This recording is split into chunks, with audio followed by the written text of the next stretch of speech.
Students, today we will discuss about time of sowing, method of sowing and depth of sowing. So, what are the importance of these sowing methods, and time is very important, we will discuss in this lecture. So, first one is time of sowing. This time of sowing differ from crop to crop, and crop require different temperature requirement and photo period requirement. That's why their sowing time is different. So, photo requirement and thermo requirement decide time of sowing. So, what is photo requirement? Photo requirement is essential or important from their flowering point of view. Photo period decide its flowering behavior, and on the basis of photo period, the crops are classified as short day plant, long day plant, intermediate plant, day neutral plant. And thermo requirement decide its vegetative growth. That's why photothermo requirement is very important, and these two parameters decide the crop growth, and overall crop performance is decided by these two factors. And these two factors are fulfilled if crop is sown at a proper time. So, to understand it, it is essential to know how this photo period and thermo period decide the growth of plant. So, in plant, the growth may be divided into two parts, vegetative growth and reproductive growth. And in case of vegetative growth, there is a shoot growth, root growth, leaf production, shoot production, tiller production, branch production, leaf area development, which is responsible for photosynthesis, and dry matter is produced during vegetative growth. And in case of reproductive growth, whatever dry matter is produced during vegetative growth is translocated to grain, or we can say sink. Okay. So, suppose there is a crop of duration 150 days, and it is day 0, and up to the 100 days, suppose it is vegetative growth, and 100 to 150 days it is reproductive growth. So, this vegetative growth, during this growth dry matter is produced, and this dry matter is used for two purposes mainly. Number one, the growth and maintenance of plant itself during this period. Second, dry matter is translocated to this reproductive parts, like particularly grain. So, whatever dry matter is produced in vegetative decide the amount of dry matter in seed. If dry matter produced during vegetative growth is less, definitely translocation will be poor and grain yield will be less. So, to maintain the seed yield or to enhance the crop productivity, it is essential that dry matter during the vegetative stage is properly formed. So, this vegetative growth is decided by generally thermo requirement or temperature requirement. So, this period is affected by temperature of the region. Okay? And this reproductive behavior, that is flowering behavior, is divided by photo period. Except day neutral plant, all the plants are affected by photo period. So, for overall good growth, the temperature requirement and photo period requirement should be fulfilled. Otherwise, crop yield will be very poor. So, this two requirement can be fulfilled if crop is sown at a time that temperature requirement is met and photo period requirement is also met. So, that is why time of sowing is very important. For example, if we talk about a short duration or short day plant, in case of short day plant, flowering is initiated when the photo period is less than a critical period. So, in our country, in India, kharif crops, kharif season crops are short day plant like rice, maize, sorghum. these are short day plant, okay, and sowing time is June and first or second week of July. Suppose this short day plant is sown at 10 July, suppose, okay, and these are harvested in November. This is the optimum sowing time, and we know that in northern hemisphere the day length decreases after 21st June. 21st June is the longest day. So, after 21st June, day length means photo period length decreases. So, it means if we see the graph, suppose this is the month in northern hemisphere and the photo period length, photo period length. So, suppose it is June, July, August, September and so on. Suppose this is the 21st June, 21st June suppose. So, then after that the photo period length decreases up to 22nd December, and after that day increases. It means the short day plant which are sown in Kharif season, they are facing short day period. It means the day photo period length is decreasing, and the length is decreasing. So, after a certain period when their requirement is fulfilled, means the day length becomes shorter than a critical period, and this critical period is different for different crop, maybe 8 hours, maybe 10 hours, maybe 9 hours, it is different for different crop. So, short day plant flowering initiated when photo periods become less than a critical period.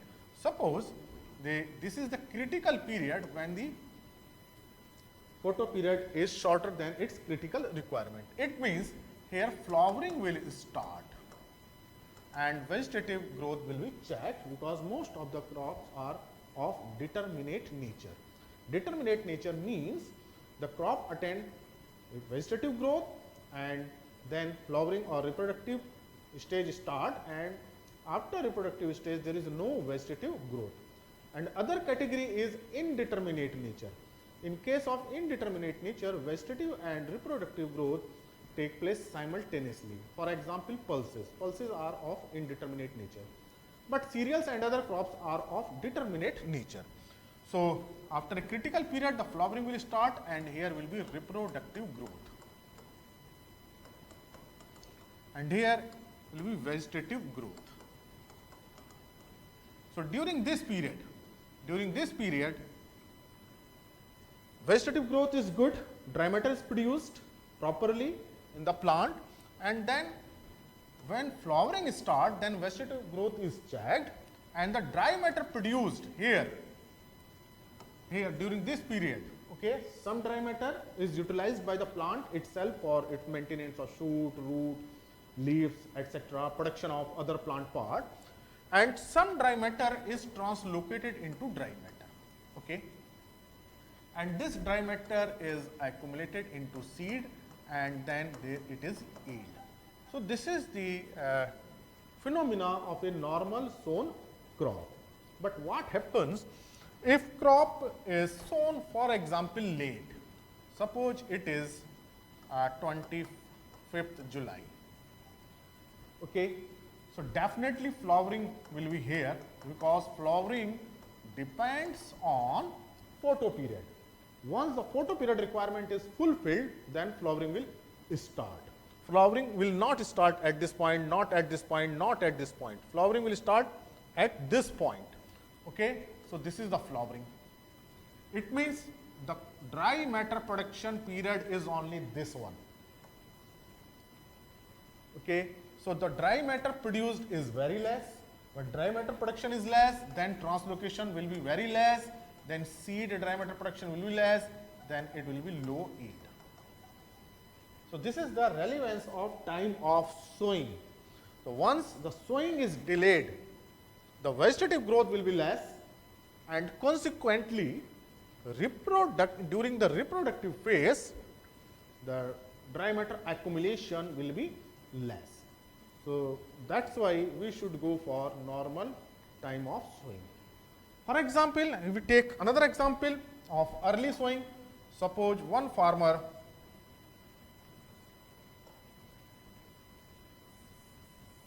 sow the crop early.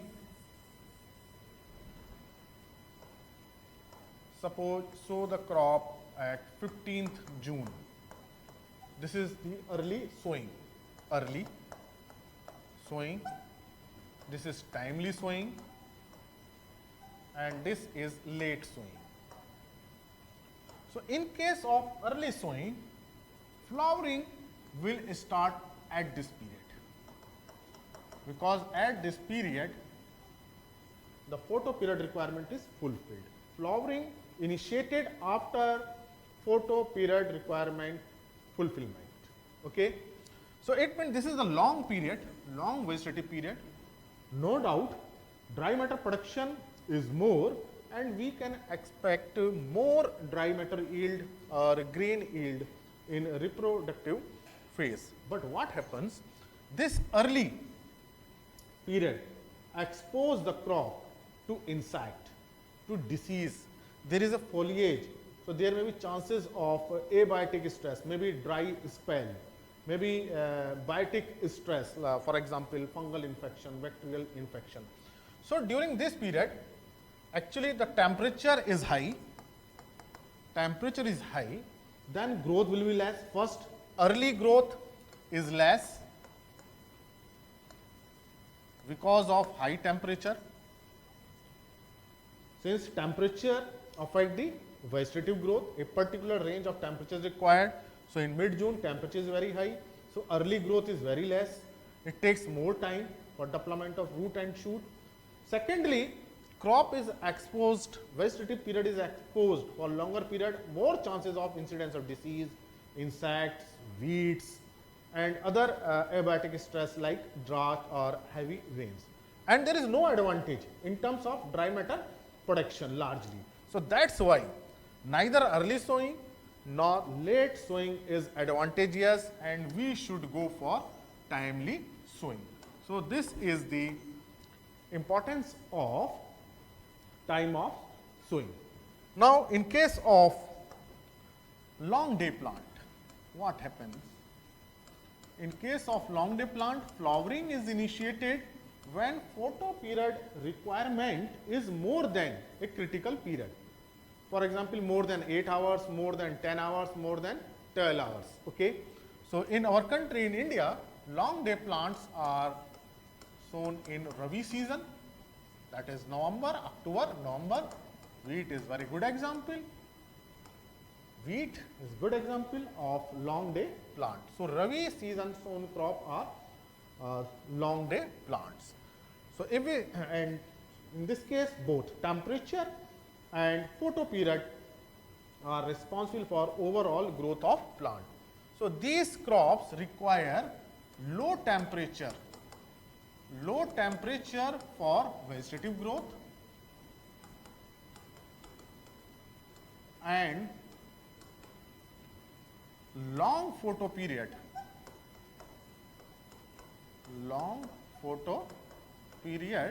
for reproductive growth. While in case of short day plant, the phenomena is reverse opposite. In case of short day plant, high temperature for vegetative growth and short photo period for reproductive growth. And if we look the photo period length, day length in northern hemisphere.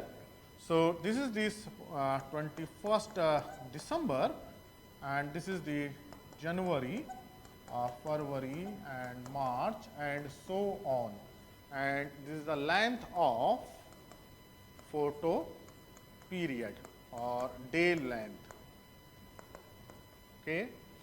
So then after 21st or 22nd December, day length increases, okay, and night become shorter, and between 21st to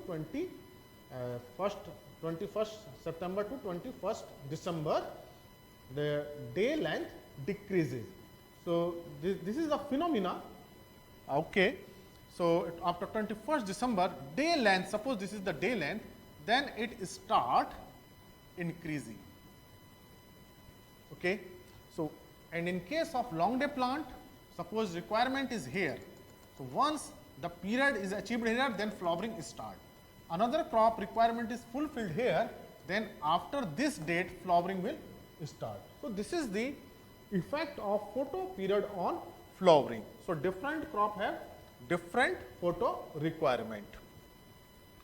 Suppose this is a growth period 0 day normal zone. Suppose it is 30 October month, suppose 30 October, and the crop is harvested on 15 April.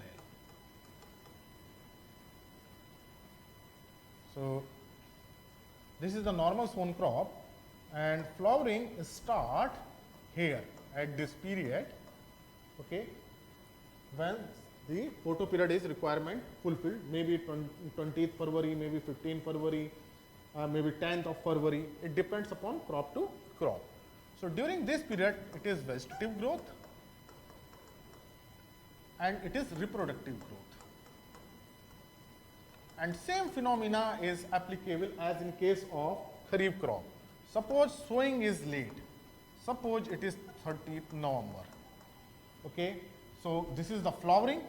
So, here flowering will start because photo period requirement is fulfilled. So, dry matter is produced only during this period. Definitely period is less, dry matter production is less. So,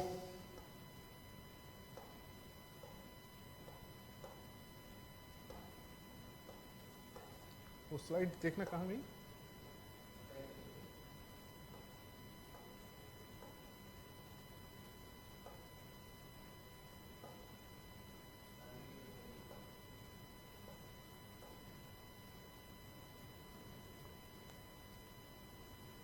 So, here the vegetative growth period is less, definitely dry matter production is less.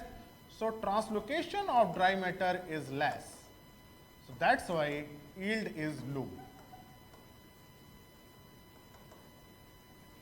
Okay. So, this is the impact of late sowing.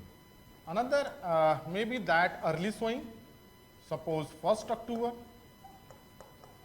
October, this is early sowing, 1st October, then no doubt flowering will start at this period, and this period dry matter is produced. But the problem is that this Rabi season crop require low temperature for their vegetative growth, and during this period temperature is high, relatively high temperature. So, early growth will be very less, and the crop foliage or crop is exposed unnecessary to insect, disease and other abiotic stress, and overall dry matter production is not enough. That is why we should not go for early sowing, because there is no advantage and the crop may face insect or disease or moisture stress. So, that is why normal sowing time is recommended, where there is proper vegetative growth and proper reproductive growth. So, there should be a balance between vegetative growth and reproductive growth. So, we can say that time of sowing is adjusted in such a way that vegetative and reproductive growth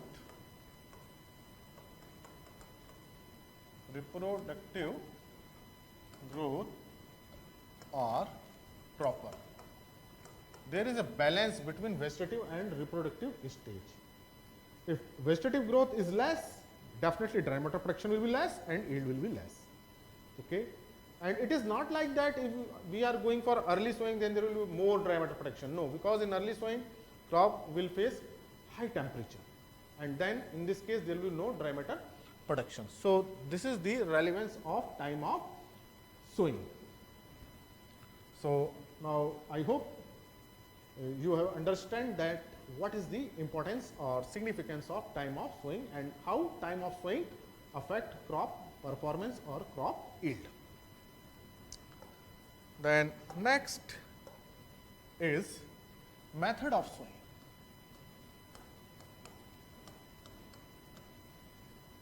There are several methods of sowing, and very common is broadcasting.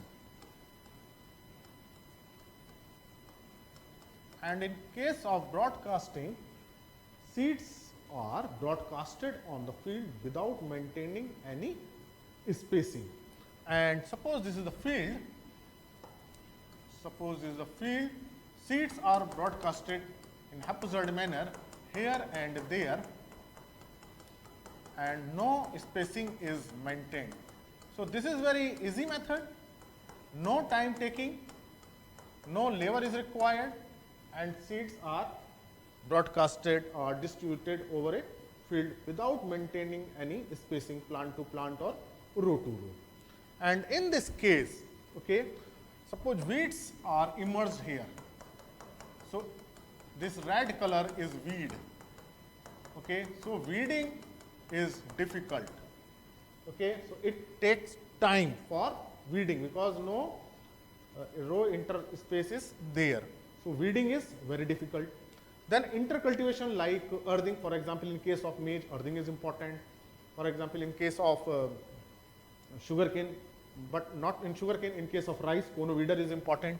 So intercultivation process are not possible in case of broadcasting. Another problem is that since seeds are distributed or spread over the soil, then they are not on proper depth. That's why there is no uniform germination, no uniform germination. If no uniform germination, some seeds germinate early and some seeds germinate late. And the seeds which germinate late have poor crop performance because of severe competition from those plants which have emerged earlier. So crop yield is severely affected. No uniform growth. Secondly, seeds are on the top of soil, so some seeds are eaten by birds. So seed damage is there. Maturity is not uniform. So these are the some problems of broadcasted seeds. And competition is high among the plants. But this method is suitable for forage crops, where only foliage is required. In case of forage crop, we require foliage and we want to maximum use of land. We want to know, we want to use maximum the field area.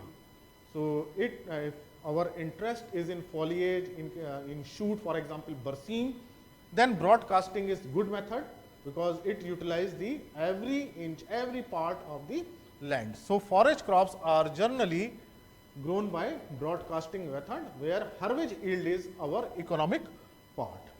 But this method is not suitable for other crops like cereal, pulses, oilseeds, etc. The next method is drilling. In case of drilling, the lines are open, which are called furrow. These lines are known as furrow at a definite spacing, maybe 20 centimeter, maybe 45 centimeter, maybe 60 centimeter, depends upon crop requirement. Then seeds are sown continuously without any space. So there is continuous drilling of seed. Okay, so this method is known as drilling, and that's why we use seed drill. So seed drills are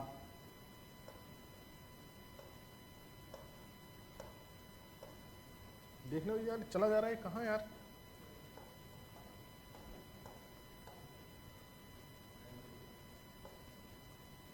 कहाँ है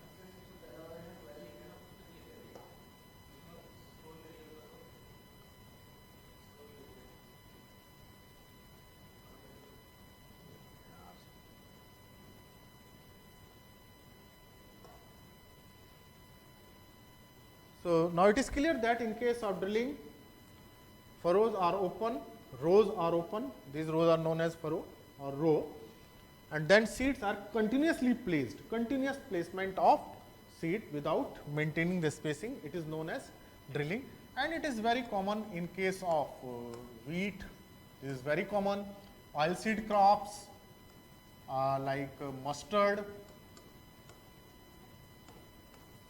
So, in a small seeded crop, this drilling method is used. Another method is planting. In case of planting, furrows are open, these are furrows. These furrows are open, your row or furrow are open. Then seed is placed uniform distance, not a continuous placing of seed. For example, one seed here, another seed, and in this way. A distance is maintained about 10 centimeter or 15 centimeter, whatever spacing is required. While in case of drilling, there is a continuous placement. So, this is the difference between drilling and planting. In case of planting, plant material, this plant material may be seed, for example, maize, a row, definite row to row spacing and definite plant to plant spacing like 25 centimeter, 25 centimeter. In case of potato, tuber is placed at a particular spacing like 25 centimeter, 20 centimeter. So, this is the planting. So, this is the difference between planting and drilling, that in case of drilling there is a continuous seeding, continuous placement, while in case of planting, plant material is placed at a definite spacing. Okay. The next fourth one is dibbling. In case of dibbling, rows are made, furrows are made at a desired spacing, whatever crop requirement is. Then a dibbler is used. Dibbler is a device, mechanical device, okay, which is sharp or conical, and it make hole, and by this is known as a dibbler. A dibbler is used, and this dibbler make hole at a particular point, okay, maybe 20 centimeter, 25 centimeter. Holes are made. This dibbler make holes. This is the hole. While in case of planting, we are placing the seed on soil surface, in furrow, in row. But in case of dibbling, dibbler is used and we place the dibbler and it make a hole, then seeds are placed. So, this is hole. Hole is there, and we place the seed in this hole, one seed or two seeds. And this method is time consuming, no doubt. We have to make hole at a definite spacing and then put the seed. And this method is used for costly seeds. It is time consuming, labor consuming, and if seed is less, like nucleus seed or breeder seed, or seed is very costly, for example, sweet corn, seed cost is very high, then we use dibbling method. So, this is the another method, and which is used for costly seeds. Then another is hill planting. Hill planting. And in case of hill planting, the furrows are made, rows are made, and seeds are placed at a definite spacing, okay, or seedlings are transplanted at a definite spacing. Now, what is the difference between planting and hill planting or hill sowing? We can say hill sowing. In case of planting, we place the seed in row or furrow at a definite spacing, and in case of hill planting, we also do this practice, but here the distance between the seed is more. Particularly, it is used in wide spaced crop, wide spaced crops, and rice transplanting is done in this method, hill transplanting. So, hill is a definite space where seed is put. So, these definite space are known as hill, and this method is of hill sowing. Another method is transplanting, and we know that this transplanting is growing of seedling in nursery. First grow seedling in nursery, and then these nursery are transplanted in main field. So, very good example is rice. It is not used for all crops, and vegetables, some vegetables are grown by this method. So, in case of transplanting, nursery is raised, then 20 days old seedlings or 25 days old seedlings are transplanted into main field at a desired spacing, whatever the crop requirement is. So, for example, rice is transplanted at a definite space, and that definite space is known as hill. So, hill is the spot where the crop is or a plant is grown. So, this was about the different methods of planting: general broadcasting, drilling, planting, dibbling, hill method, and in case of seedlings, it is transplanting. Another important aspect is depth of sowing. So, to know the impact of depth of sowing, it is know how seed is germinated and emerged. Suppose this is a soil surface and seed is sown here. This is seed.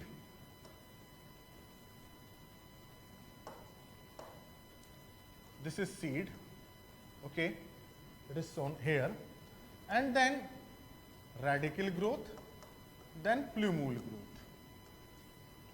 And this growth of radicle and plumule is known as germination, and when does plumule come out of soil surface and visible, then it is known as emergence. So, this is the normal germination and emergence. What happens if seed is sown deep, okay, then radicle growth, then plumule growth.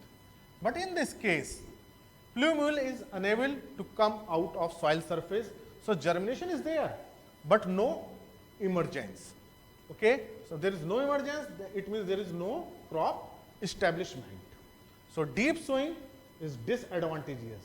There is no utility of deep sowing because seed will germinate, but crop will not grow in the field because of no emergence. And third case, suppose seed is sown shallow sowing, then this radicle growth and this plumule growth. Okay. So, here in shallow sowing, disadvantage is that, so here soil surface is very close to seed, so moisture loss is very rapid. Moisture loss. So, drying of soil is very fast. First, drying of soil is very fast. So, chances of poor germination, because it is very close to soil surface, evaporation loss is there. So, there are more chances of early drying of soil surface than this germination will be very poor. Secondly, if there is a tillering crop, so basal node will be very close to soil surface, and this basal node where tillers arise will expose to sunlight or other factors, and then there will be poor tillering. So, there are two disadvantages. Number one, poor germination because of lack of moisture as upper surface dry early.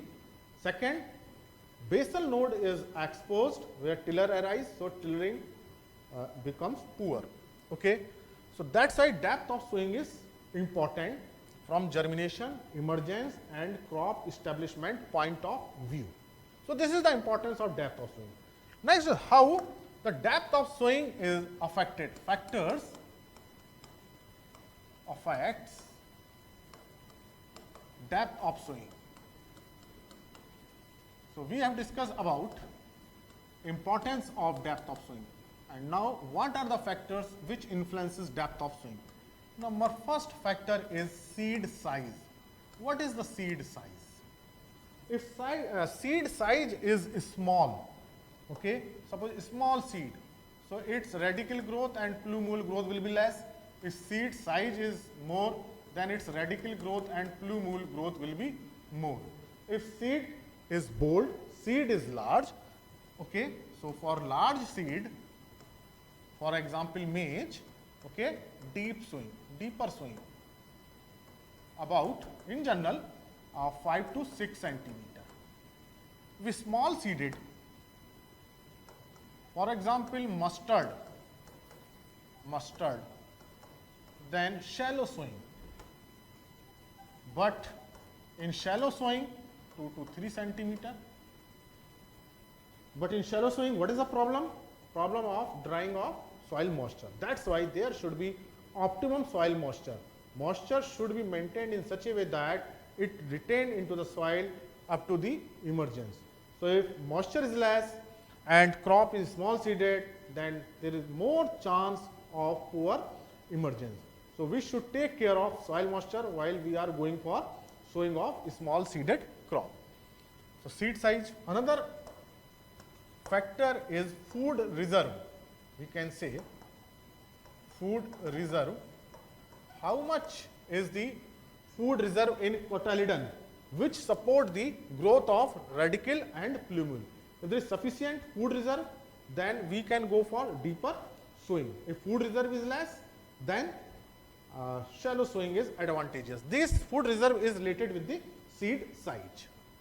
Then third factor is soil moisture. Then this soil moisture, if soil moisture is optimum, okay, then we should go for normal sowing. If suppose soil moisture is less, suppose this is the soil surface and soil moisture is less, this black line are less soil moisture, okay, and this is blue line, moisture is sufficient, optimum, then we should go for here, this sowing. At this place, we should sow the seed at this place, not at this place, because there is no soil moisture, so there will be no germination and no emergence. So if soil moisture is less, we should go for deeper sowing.